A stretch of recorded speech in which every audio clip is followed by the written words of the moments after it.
মশাল হাতে নিয়ে কয়েকটি সেপাই দ্রুত পায়ে এগিয়ে যাচ্ছে, আর আওয়াজ দিতে দিতে পালকির বাহকরা পালকি বইছে। পিছনে আর তার সামনে আছে লেঠেলের দল। পালকি রাত্রির শেষ প্রহরের আগেই পৌঁছে যেতে হবে ছিন্ন মস্তার দহে। হ্যাঁ, এটাই কিছু সময় ধরে চলে আসছে ভবানীপুরের জমিদারিতে। মশাল হাতে নিয়ে কয়েকটি সেপাই দ্রুত পায়ে এগিয়ে যাচ্ছে, আর আওয়াজ দিতে দিতে পালকির বাহকরা পালকি বইছে। পিছনে আর তার সামনে আছে লেঠেলের দল। পালকি রাত্রির শেষ প্রহরের আগেই পৌঁছে যেতে হবে ছিন্ন মস্তার দহে। হ্যাঁ, এটাই কিছু সময় ধরে চলে আসছে ভবানীপুরের জমিদারিতে। পালকি করে সুসজ্জিত এক পুরুষকে নামিয়ে রেখে আসা হয় ছিন্ন মস্তা দহে। পরের দিন সকালে সেই পুরুষের অস্থি চর্মহীন অংশবিশেষ মেলে শুধুমাত্র। বাহকদের নির্দেশ দেওয়া হয়েছে তারা পালকি থেকে পুরুষটিকে নামিয়ে যেন সোজা ফিরে আসে, কোনোভাবেই যেন কেউ পিছনে ফিরে না তাকায়। তাকালেই অবধারিত মৃত্যু। যাতে কাহার বাহকরা কেউই স্বইচ্ছায় যায় না সেই ভীষণ রহস্যময় দহে। এক প্রকার বাধ্য হয়েই তাদের যেতে হয়। ভবানীপুরের যেখানে সীমানা শেষ, তার আগেই এই জলা জায়গা। এককালে নাকি অজয় নদের একটা স্রোত এখান দিয়ে প্রবাহিত হতো। কালের নিয়মে নদ নিজের গতিপথ বদলে ফেলেছে, আর ওই নদের পথ হয়ে গেছে কাদার দলদল ভরা এক দহ। বিশাল এলাকা জুড়ে জঙ্গল, আর তার মাঝে এই দহ। দহর পাশেই রয়েছে দেবী ছিন্ন মস্তার মন্দির আর এক পরিত্যক্ত শ্মশান। এককালে এই শ্মশানে গ্রামের নারীদের অন্তিম কাজ সম্পন্ন হতো। তারপর সেই ঘটনা ঘটে যাওয়ার পর থেকে ভবানীপুরের জন্য দুটি বস্তু নিষিদ্ধ হয়ে যায়। এক, এই শ্মশান, আর দ্বিতীয়, মহাবিদ্যা ছিন্ন মস্তার পুজো। পরিত্যক্ত হয়েই পড়েছিল সবকিছু। তারপর একদিন এক বৃদ্ধ তান্ত্রিক এলো গ্রামের ওই শ্মশানে। কিছুদিন ধনী জেলে সেখানেই সাধনা করে ফিরে গেল সেই তান্ত্রিক। এদিকে ঘটতে শুরু করলো ভয়াবহ ঘটনা, তাও জমিদার বাড়িকে কেন্দ্র করে। বর্তমান জমিদার রুদ্র ভৈরব আদেশ দিলেন গুরুদেবকে ডেকে আনার জন্য। উনি আসার পথেই নিখোঁজ হলেন। ওনার কোনো খোঁজ মেলেনি। তারপর একদিন ওই তান্ত্রিক ফিরে এসে বিধান দিলেন প্রত্যেক কৃষ্ণপক্ষের দিন যেন একটি পুরুষ পৌঁছে দেওয়া হয় দহে, না হলে গ্রাম সমেত জমিদারি উজাড় হয়ে যাবে। জমিদার মানতে বাধ্য হলেন। ধীরে ধীরে লোক ছড়িয়ে দেওয়া হলো আশেপাশের এলাকায়। পুরুষদের ধরে তাদের অচেতন করে পৌঁছে দেওয়া হয় দহে। তারপর তাদের সঙ্গে কি হয় সেটা কেউ জানে না। তবে হ্যাঁ, দিনের আলোয় দুরু দুরু বুকে প্রত্যেকবার গিয়ে দেখে আসেন স্বয়ং জমিদার বাবু। দেখেন কোনো এক অতি প্রাকৃতিক শক্তি যেন নিজের সমস্ত কোপ উজাড় করে দিয়েছে ওই পুরুষটির উপর। শরীরের কিছু হাড়গোড় উদ্ধার হওয়া ছাড়া আর তেমন কিছু পাওয়া যায় না। সব জেনেও সব বুঝেও নিজের পরিবার তথা গ্রামকে বাঁচাতে এই নৃশংস সিদ্ধান্ত নিতেই হয় জমিদার বাবুকে। কিন্তু কেন এই দহে শুরু হলো এমন অতি প্রাকৃতিক তাণ্ডব? কেন দহ হয়ে উঠেছে অভিশপ্ত? কেন দশ মহাবিদ্যার অন্যতম দেবী ছিন্নমস্তা কুপিত এই গ্রামের প্রতি? এই কেন জানা নেই কারো, তবে একটা ঘটনা ঘটেছিল কয়েক মাস আগে এই ভবানীপুরের মাটিতে। তারপর থেকেই যে অশান্তির শুরু সেটা এই গ্রামের শিশুরা পর্যন্ত জানে। সেই দিনটা ছিল কৃষ্ণপক্ষের রাত। জমিদার গিন্নি আগেই বলে দিয়েছিলেন এত দিন থাকতে একমাত্র সন্তানের বিয়ে কৃষ্ণপক্ষের রাতে না দিলেই নয় কি। কিন্তু জমিদার এক কথার মানুষ।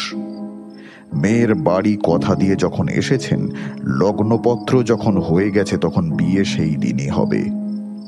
তো যথারীতি হ্যাজাগের আলো জ্বালিয়ে বরযাত্রী বেরিয়েছিল পাশের গাঁয়ের দিকে। জমিদার রুদ্র ভৈরবের একমাত্র পুত্র গিরিজা শঙ্কর হল ভীষণ জেদি, বদরাগী এবং নাস্তিক পুরুষ। বাপের বিশাল জমিদারির একমাত্র দাবিদার হিসেবে একটু বেশিই যেন অহংকারী। গ্রামের কুলদেবতার মন্দিরে সে প্রণাম না করেই যখন বিয়ে করতে এগিয়ে গেল, পালকিতে তখন মা শৈলবালার মনে এক কু ডেকে উঠেছিল। কিন্তু তিনি নারী, তাই তার বক্তব্যের কোনো মূল্যই নেই। এই গ্রামের রীতি অনুযায়ী মেয়েদের কথার কোনো দাম নেই, তারা শুধু সন্তান বিয়াতে আছে, তাই তারা বোঝা ছাড়া আর কিছুই না। তাই তো তাদের জন্য সীমানা শেষে ওই দহে আয়োজন করা হয় অন্তিম ক্রিয়ার। তাদের জন্য শ্মশান পর্যন্ত আলাদা। পুরুষদের যেখানে চিতা জ্বলে, তাদের মৃতের শরীরেরও ঠাঁই নেই সেখানে।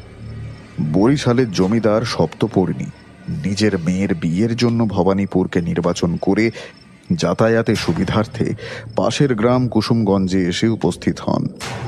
কুসুমগঞ্জে ওনার ভাইরা ভাই থাকেন, তাই সমস্যা হয়নি।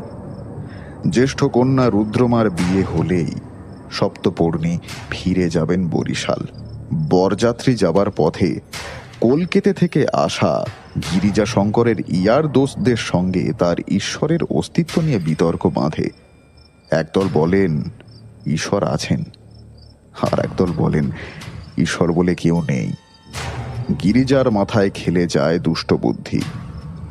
বরযাত্রী তখন গ্রামের সীমানা পেরিয়ে যাবেই করছে, পাশাপাশি দুটি পালকিতে চলছে বিতর্ক। গিরিজা শঙ্কর আদেশ দিল পালকি বাহকদের পুরো বরযাত্রী দল দহে যাবে। বরযাত্রী সকলেই পুরুষ, কিন্তু সবাই রে রে করে উঠল বরের এমন কথা শুনে। শুভ কাজে যাওয়ার সময় কেই বা শ্মশান দর্শন করে? দহে তো কিছুই নেই দেবী ছিন্নমস্তার মন্দির আর শ্মশান ছাড়া। দহে সাধারণ মানুষ আসে গ্রামে স্ত্রীদের দাহকার্য সম্পন্ন করতে, অথবা শ্রাবণ মাসের অমাবস্যায় দেবীর বাৎসরিক পূজা করতে। এখন এই নিকষ অন্ধকারে কি প্রয়োজন সেখানে যাবার? গিরিজা তখন মদে বুঁদ হয়ে আছে, জেদ মাথায় চড়ে বসেছে। সে বলল, সব লাটের বাঁট শালা, যাবি না মাগনা? চল সবাই দহে, আজ এই গিরিজা শঙ্কর তোদের দেখাবে দেব দেবতার নামে সব বুজরুকি কি করে ভাঙতে হয়। চল। আগামী জমিদার, তাই তার আদেশ অমান্য করা যায় না। তার হাতে সব সময় থাকে পিস্তল। বলা যায় না আজ শুভ কাজেও সেটি সঙ্গে করে নিয়েও সে এসেছে। তারপর দেবে ধাঁ করে চালিয়ে সেটি কারোর উপর। পিতৃপুরুষের দেওয়া প্রাণ কেই বা অমন বেঘরে দিতে চায়? তার বন্ধুরা ততক্ষণে বেশ আমোদ পেয়েছে এই নিয়ে। তারা বাহবা দিতে লাগলো গিরিজাকে। নায়েব মশাই বয়োজ্যেষ্ঠ হিসেবে যাচ্ছিলেন বিয়েতে, সঙ্গে নতুন বউকে আশীর্বাদ করার জন্য গিরিজার মামা রেগে বললেন, ভাগনা, তুমি যেতে চাও যাবে তোমার ইয়ার দোস্তের নিয়ে, কিন্তু বাকিরা এখন কেউ ওই দহের মাটিতে পা দেবে না। বেশ, তাই হবে। চলো বেয়ারাগণ, আমাদের দুটি পালকি নিয়ে দহে চলো। আজ এসপার কি ওসপার করেই ছাড়বো আমি। বরযাত্রীর দল এই ভেবে রাতের অন্ধকারে ভিন গ্রামে যাচ্ছিল, যাতে মাংস আর মিষ্টি তর্ক করতে করতে বালতি বালতি খেয়ে আসা যায়। এই জেদি বদরাগী জমিদারের পুত যে মাঝখানে এমন একটা অস্থির কাণ্ড বাঁধিয়ে দেবে, সেটা কেই বা আন্দাজ করতে পেরেছিল? ওদিকে সপ্তপর্ণী ঘরবার করছেন, এখনো পাশের গ্রাম থেকে বরযাত্রী এলো না। মেয়ে রুদ্রমা যে তার বড়ই আদরের। কিন্তু কেন এই দহে শুরু হলো এমন অতি প্রাকৃতিক তাণ্ডব? কেন দহ হয়ে উঠেছে অভিশপ্ত? কেন দশমহাবিদ্যার অন্যতম দেবী ছিন্নমস্তা কুপিত এই গ্রামের প্রতি? জানতে হলে শুনতে থাকুন এই গল্পের পরবর্তী পর্ব, রুদ্রমা ছিন্নমস্তা রহস্য, পর্ব 2। রুদ্রমা সেদিন অশনি সংকেত একটা অনুভব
বন্ধু বলল, এই শালা গিরিজা, প্যান্ট তো পরে নেই হে আজ।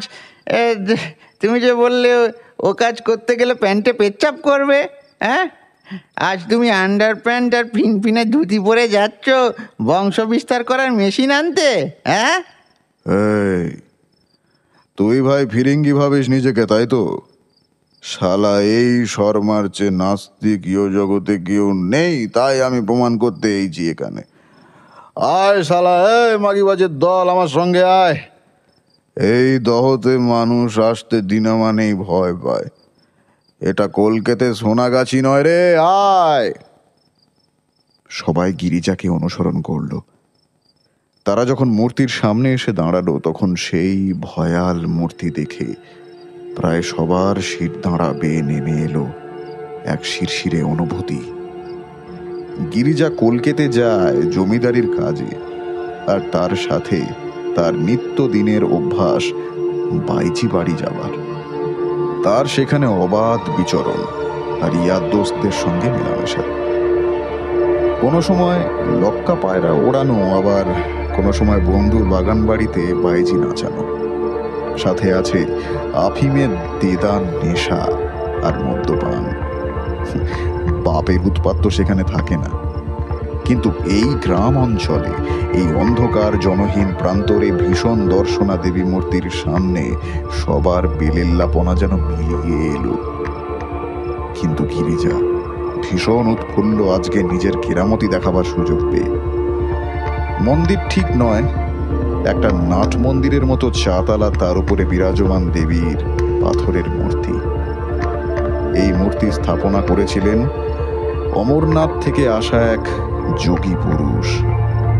শোনা যায় সেই যোগী ছিলেন গিরিজা শঙ্করের বংশের একজন ছিন্নমস্তা, অর্থাৎ ছিন্ন মস্তক যে দেবীর। তিনি ছিন্ন মস্তিকা বা প্রচণ্ড চণ্ডিকা নামেও পরিচিত। মহাবিদ্যা নামে পরিচিত যে 10 দেবীর পূজা গুহ্য তান্ত্রিক সাধনার বিশেষ এক অঙ্গ, ছিন্নমস্তা দেবী হলেন তাঁদেরই অন্যতম। তিনি হিন্দু ধর্মে মহাশক্তি নামে পরিচিত মাতৃকারূপী ঈশ্বরের একটি ভয়ঙ্করী মূর্তি বিশেষ। গিরিজা আসলে কি করতে চলেছে তার আন্দাজ তার বন্ধুদের সেদিন ছিল না। তারা আশ্চর্য হয়ে দেখছিল মূর্তিটি। দেবী ছিন্নমস্তা নগ্ন অবস্থায় মৈথুনরত দিব্য যুগলের উপর দণ্ডায়মান। তার এক হাতে থাকে কর্তৃকা, যা হলো এক প্রকার বাঁকা তরবারি বিশেষ। তিনি নিজেই সেই কর্তৃকা দ্বারা নিজের মস্তক ছিন্ন করেছেন এবং অপর হাতে সেই ছিন্ন মস্তক ধৃত অবস্থায় তার কর্তৃক কণ্ঠনালী থেকে সবেগে উদ্গত রক্তের 3টি ধারা পান করছেন তাঁরই ছিন্ন মস্তক এবং 2 সহচরী। তিনি একাধারে জীবনদাত্রী, অন্যদিকে জীবনহন্ত্রী দেবী। শাস্ত্র ব্যাখ্যার উপর ভিত্তি করে তাকে ইন্দ্রিয় সংযম অথবা যৌন শক্তির প্রতীক মনে করা হয়। তিনি একদিকে যেমন মৃত্যু, পার্থিব বিষয় ও ধ্বংসের প্রতীক, তেমনি অন্যদিকে জীবন, অনৈতিকতা ও পুনঃসৃজনেরও প্রতীক। ছিন্নমস্তা আধ্যাত্মিক আত্মোপলব্ধি ও কুণ্ডলিনী শক্তির, অর্থাৎ আধ্যাত্মিক শক্তি জাগরণের দেবী। ছিন্নমস্তা সংক্রান্ত কিংবদন্তিগুলিতে তার আত্মবলিদান এবং কখনো তার সঙ্গে একটি মাতৃসুলভ দৃষ্টিভঙ্গি, ইন্দ্রিয় সংযম ও আত্মবিধ্বংসী ক্রোধের উপর গুরুত্ব আরোপ করা হয়ে থাকে। এমন ভয়াল এক দেবী মূর্তিকে নিজের বিবাহের দিন গিরিজা শঙ্কর শুধুমাত্র জমিদারির ঔদ্ধত্য দেখাতে নিজের পদযুগল দ্বারা আঘাত করে। বাহকরা দেখে দেবী মূর্তির উপরে পা তুলে দিল গিরিজা শঙ্কর। সবাই সেই দৃশ্য দেখে চমকে উঠল। পালকি বাহকরা সেই দৃশ্য দেখে আতঙ্কে পালকি ফেলে দিল ছুট। তার বাইরে অপেক্ষায় থাকা বরযাত্রী দল তাদের ছুটে পালাতে দেখে আতঙ্কিত হয়ে কিছুটা পিছিয়ে এলো। গিরিজা মূর্তির উপর একটি পা তুলে বন্ধুদের বলল, দেখ তবে এই গিরিজা শঙ্কর কোনো কথা হাওয়ায় ওড়ায় না, সে যা বলে তাই করে। আমার সাহস আর আমার নাস্তিকতা নিয়ে প্রশ্ন? দেখ সকলে, এই ভয়াল স্কন্ধ কাটা দেবীর গায়ে পা তুলে দিয়েছি আমি, আর কেউ করবি আমার নাস্তিকতা নিয়ে প্রশ্ন? এদিকে পালকির বাহকরা পালিয়ে গেছে বাইরে, আর ওদিকে দেরি হচ্ছে দেখে বন্ধুরা বলল গিরিজাকে এবারে এগোনো উচিত। গিরিজা পা নামিয়ে নিজের ধুতির কাছা সামলে নিল, তারপর দেবী মূর্তির দিকে তাকিয়ে বলল, স্ত্রী তো স্ত্রী হয়, সে দেবী হোক বা মানবী, তাকে সর্বদা পুরুষের পায়ের তলেই থাকতে হয়। তোকে আমি ডরাই না ছিন্নমস্তা, তোকে আমি ডরাই না। তুই যদি এমন স্কন্ধ কাটা বিভীষিকা না হতি তো বলতাম আমার পোষা মেয়ে মানুষ হয়েই থাকবি চল। গিরিজার কথার মাঝে তারই এক ভদ্র বন্ধু বলল, চলো ভাই, গিন্নি যে গলায় বরমালা দেওয়ার জন্য অপেক্ষা করছে, আমাদের এগোতে হবে। গিরিজাকে একটু তেল মারতেই তারই এক বন্ধু সদাময় দেবী মূর্তির কোষ্ঠী পাথরে কোদা স্তনের উপরে হাত বুলিয়ে বলল, এমন একটা দেহ মানুষের কেন হয় না হে? সবাই হাসতে শুরু করল। তারা কেউ লক্ষ্য করে না একটা কালো ছায়া পুঞ্জীভূত হচ্ছে ক্রমে ক্রমে, আর সেটি ওদের সবার মাথার উপরে পাক খাচ্ছে অনবরত। গিরিজা চাতাল থেকে নেমে এসে দেখে পালকি আছে, বাহক নেই।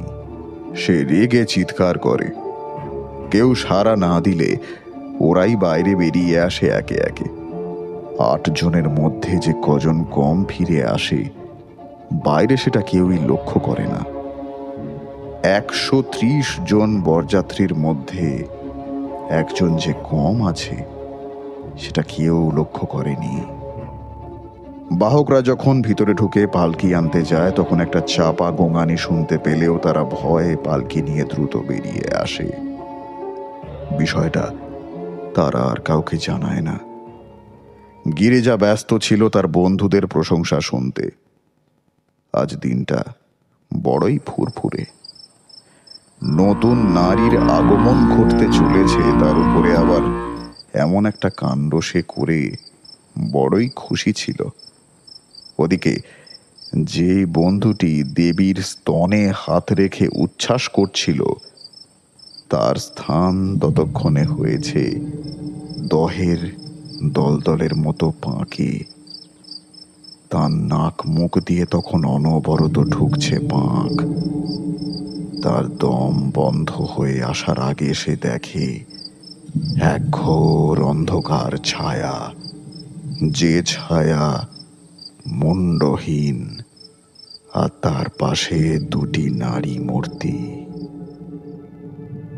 জমিদারির ঔদ্ধত্য দেখাতে গিয়ে দেবী ছিন্নমস্তাকে নিজের পদযুগল দ্বারা আঘাত করার ফল গিরিজাকে কোথায় নিয়ে যাবে জানতে হলে শুনতে থাকুন এই গল্পের পরবর্তী পর্ব।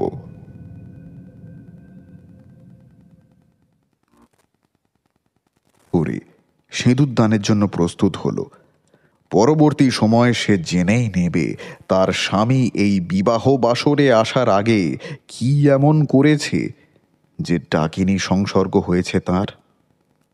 কোনকে করে সিঁদুর নিয়ে মন্ত্রপাঠ করে গিরিজাশঙ্কর তার স্ত্রীকে সিঁদুর দান করল। চোখ বন্ধ অবস্থায় রুদ্রমার কানে আসতে লাগলো স্বামীর গম্ভীর গলায় মন্ত্রপাঠ। যদিদং হৃদয়ং তব তদস্তু হৃদয়ং মম, যদিদং হৃদয়ং মম তদস্তু হৃদয়ং তব। তন্ত্র সাধনায় পারদর্শী রুদ্রমা নিজের ক্ষমতা বলে প্রথম দর্শনেই নিজের স্বামীর মধ্যে যে ডাকিনীর ছায়া ঘিরে আছে তা উপলব্ধি করতে পারে। বিয়ের আসরে এ হেন স্বামীকে দেখে রুদ্রমার মানসিক চঞ্চলতা কি তাকে অস্থির করে তুলেছে? বিয়ের পরেই বা কি হবে জানতে হলে শুনতে হবে এই গল্পের পরবর্তী পর্ব। রুদ্রমা ছিন্নমস্তা রহস্য পর্ব 4। বিবাহের পর বাসর বসলেও তেমন একটা জমিয়ে তুলতে পারেনি কোনো পক্ষই। বরযাত্রীর বেশিরভাগই নেশায় বুঁদ হয়ে কয়েক বালতি পাঁঠার মাংস আর রসগোল্লা খেয়েই এলিয়ে পড়ে ঘুমে। মাঝেও একবার দহে হারিয়ে যাওয়া শশীধরের খোঁজ হয়, কিন্তু তার পাত্তা মেলে না। বিবাহের শেষে বর বধূ খেতে বসে। মাছের বিশাল আকার মুড়ো চিবিয়ে বাহবা আদায় করে গিরিজাশঙ্কর। পাশে কিন্তু তখনও রুদ্রমা বড়ই বিচলিত হয়ে আছে। তাঁর এতদিনের সাধনা তাকে সংকেত দিয়ে দিয়েছে যে জীবনে আঁধার প্রহর শুরু হয়ে গেছে। তাঁর নতুন স্বামী ডাকিনী ও বর্ণিনী দ্বারা প্রভাবিত, আর এই প্রভাব মুক্ত করা দুরূহ কাজ। সেই উপায় বের করা পর্যন্ত রুদ্রমার সিঁথির সিঁদুর যে অক্ষত থাকবে তাঁরই বা কি স্থিরতা আছে?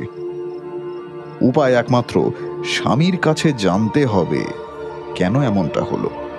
সাধারণত কেউ তন্ত্রমন্ত্র করে ডাকিনী সংসর্গ করার ইচ্ছা করে শত্রু নাশ করার জন্য, অথবা শিকার নিজেই এমন কিছু করে যাতে দেবী আদ্যাশক্তির 2 সহচরী মরিয়া হয়ে ওঠে শিকার নিধনের জন্য। কোনটা ঘটেছে এখন জানতে গেলে স্বামীর সঙ্গে একান্তে আলাপ প্রয়োজন, অথচ নবপরিণীতা বধূ হয়ে রুদ্রমা এমনটা করতে পারে না। প্রথম আলাপ পুরুষের তরফ থেকেই হয়, আর গিরিজাশঙ্করের মতো অভিজাত পরিবারের পুরুষ সদ্য বিবাহিতা স্ত্রীর হাজার প্রশ্নের উত্তর সহজে দেবেও না। আর ফুলশয্যার রাত না এলে ঘুরেও তাকাবে না রুদ্রমার দিকে। বাসর জেগে বসে রইল নানা ভাবনায় একা রুদ্রমা, আর বাকি সবাই মোটামুটি ঘুমিয়েই পড়ল। সকালবেলায় বরযাত্রী দল লুচি আর মিষ্টি জলযোগ করে এগিয়ে গেল ভবানীপুরের দিকে। এদিকে আশীর্বাদ পর্ব শুরু হলো। চোখের জলে মেয়েকে বিদায় দিলেন সপ্তপর্ণী। একমাত্র কন্যা সন্তান, তাও আবার মা মরা মেয়ে, তাই বাপের বড়ই আদরের। সপ্তপর্ণী ফিরে যাবেন বরিশাল, আর মেয়ে থেকে যাবে ভবানীপুর। পাত্র যথেষ্ট অভিজাত, কিন্তু তবুও তার ভয় লাগে মেয়ের যদি সুখের অভাব হয়। সপ্তপর্ণীর জামাতা গিরিজাশঙ্করকে কাতর অনুরোধ করলেন, আমার রুদ্রমা মা মরা মেয়ে, তাকে সুখী করো বাবা। তার জন্য শুধু ভাত কাপড় নয়, একটু সম্মানও রক্ষা করো। গিরিজা কোনো উত্তর দেয় না, তবে এখানে মৌনতা সম্মতির লক্ষণ বলে মানা হয়। পালকি ওঠে বধূর। গিরিজা পত্নী সহ যাত্রা করে নিজের জমিদারির দিকে। সঙ্গে যায় বিপুল পণ সামগ্রী আর একটি দাসী। দাসীটি বরিশাল থেকে এসেছে বিশেষ করে রুদ্রমা শ্বশুর ঘরে যাবার জন্য। ময়না নামের ওই দাসী নিযুক্ত ছিল আগে থেকেই রুদ্রমার সাথে। এখন সে পথ চলতে চলতে এগিয়ে যেতে লাগলো রুদ্রমার পালকির সাথে। কিছুটা পথ আসার পর একটা নির্জন স্থানে এসে দাঁড়িয়ে গেল সকলে। নায়েব মশাই আগেই ফিরে গেছিলেন সকালে, তারপর আবার ঘোড়ায় চড়ে এসেছেন তিনি দহের কাছে। আর গিরিজাশঙ্করকে আটকে তিনি বলেন, জমিদার মশাই আদেশ করেছেন দহে মা ছিন্নমস্তার পায়ে ছাগ বলি দিয়েই আপনি বধূ নিয়ে ফিরবেন। বধূবরণ হওয়ার আগেই মায়ের পুজো হোক ছাগ বলি দিয়ে। গিরিজাশঙ্কর বিরক্ত হয়ে বলল, এটা আবার নতুন নিয়ম নাকি নায়েব মশাই? আগে কোনোদিন তো এমন হয়নি। তাছাড়া নববধূর শ্বশুর বাড়ি পা দেওয়ার আগেই শ্মশানে পা দেবে, কি অনাচার! না, তেমন কিছুই না। আপনি চলুন না ছোট কর্তা, আপনি থাকবেন আর কামার বলি দেবে, ব্যাস প্রণাম করে ফিরে আসবেন। গিরিজা ধুতির কাছা সামলে বলল, কখনো না, কখনো না। আমি ওই ছিন্নমস্তাকে প্রণাম করি না, করবো না কিছুতেই। এই বেয়ারা, এই কোথায় সব? পালকি তোল। কে মনিব? আমি না নায়েব। ছোট কর্তার আদেশ শুনে বেহারাগুলো পালকি তুলল। নায়েব হতচকিত হয়ে ওখানেই দাঁড়িয়ে রইল। পালকি এগিয়ে গেল জমিদার বাড়ির দিকে। কামার হাতে কাটারি আর পাঁঠা ধরেছিল। সে অসহায়ভাবে নায়েব মশাইকে বলল, ও কর্তা, তবে কি করব? চল, আমাদের কাজ আমরা করি। নিজের ভালো বুঝতে পারছে না ছোট কর্তা, বুঝবে ঠেলা। কাল কিছু একটা ঘটনা ঘটিয়েছে এই জমিদারের পুত, বাউকরা কানাকানি করছিল। কামার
এ পাঁঠা কি করবে গো?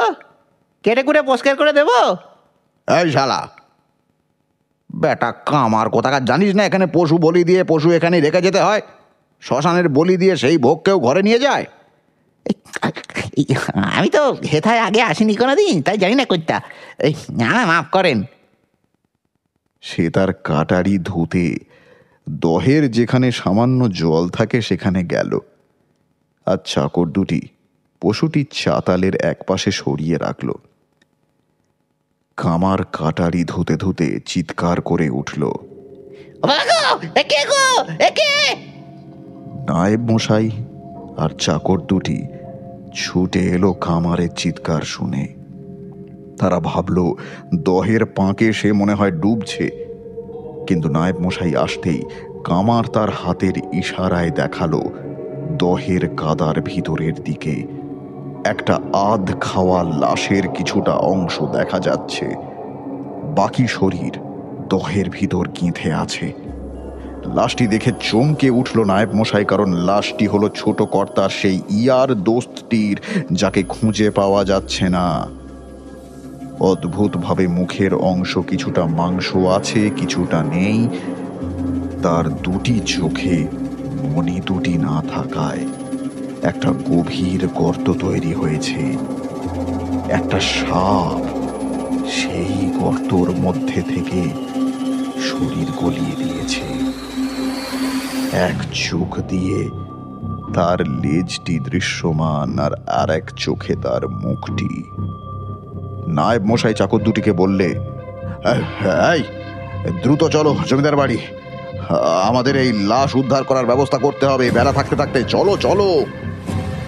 কামার হাতের কাটারি দহে ফেলে দিয়ে বলল,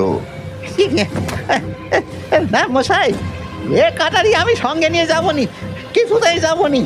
এরপর কি ঘটবে জানতে হলে শুনতে থাকুন এই গল্পের পরবর্তী পর্ব। রুদ্রমা ছিন্নমস্তা রহস্য পর্ব 5। জমিদার বাড়িতে পালকি যখন নামল তখন রুদ্রমা অল্প চিক সরিয়ে দেখল তার শ্বশুর বাড়ি। বিশাল দরদালান, সদ্য রং করা হয়েছে। সারা দালান সেজে উঠেছে আম পাতা দিয়ে তৈরি শেকল আর শোলার কদমে। পালকির ভেতরে হাত গলিয়ে দিল এক অচেনা হাত, যার হাত ভর্তি সোনার গয়না আর শাঁখা পলা। রুদ্রমা সেই হাত ধরে নেমে এলো। সামনে দাঁড়িয়ে তার শাশুড়ি মা রাজনন্দিনী। তিনি রুদ্রমার হাতে তুলে দিলেন এক সোনার বড় সীতাহার। পাথর বসানো হার বৌমাকে মুখ দেখে দিলেন রাজনন্দিনী। রুদ্রমা শাশুড়িকে প্রণাম করল। তিনি সৌভাগ্যবতী হবার আশীর্বাদ করলেন। জমিদার মশাই গেলেন বৌমার মুখ দেখতে। রুদ্রমা ওনাকে প্রণাম করল। তাকে শ্বেত পাথরের থালায় আলতা দিয়ে তাতে পা দিয়ে বাড়ির ভিতরে প্রবেশ করতে বললেন শাশুড়ি। একটি সাদা ধুতিতে পড়ল দুটো নতুন পায়ের ছাপ। গিরিজা শঙ্কর আর রুদ্রমা ঠাকুরের মন্দিরে এসে প্রণাম করে। দালানের ভিতরে রুদ্রমাকে নিয়ে পা রাখে গিরিজা শঙ্কর। সদ্য তাদের মিষ্টি জল খাওয়াচ্ছে বাড়ির মহিলারা, এমন সময় হঠাৎ নায়েব মশাই এসে জমিদার মশাইকে বললেন, কর্তা, কর্তা সর্বনাশ হয়ে গেছে। এই ছোট কর্তার বন্ধুর দেহ পাওয়া গেছে দহে। রাজনন্দিনী এই শুভ দিনে এমন খবর দেওয়ার জন্য নায়েব মশাইকে তিরস্কার করে বললেন, ছি নায়েব, এতদিন কাজ করছেন, কালে কালে বয়স তো কম হলো না। এখনো বলে দিতে হবে কখন কি কথা কইতে হয়। আপনি জমিদার মশাইকে আলাদা করে বলতে পারতেন। নায়েব মশাই হাত জোড় করে বললেন, মাপ করবেন গিন্নিমা, কিন্তু সেই বীভৎস দৃশ্য দেখে আমি আর নিজেকে নিয়ন্ত্রণ করতে পারিনি। গিরিজা শঙ্করের কানে কথাটা যেতেই সে উঠে দাঁড়ায়। বাকি বন্ধুরা কাছেই ছিল। তারা বুঝতে পারে কাল রাতে তাদের বন্ধুটি বরযাত্রী হয়ে আজ যেতে পারেনি। তখন সে ওখানে দহেই থেকে যায়। হয়তো রাতেই ওর মৃত্যু হয়েছে। গিরিজা হন হন করে বেরিয়ে যায়।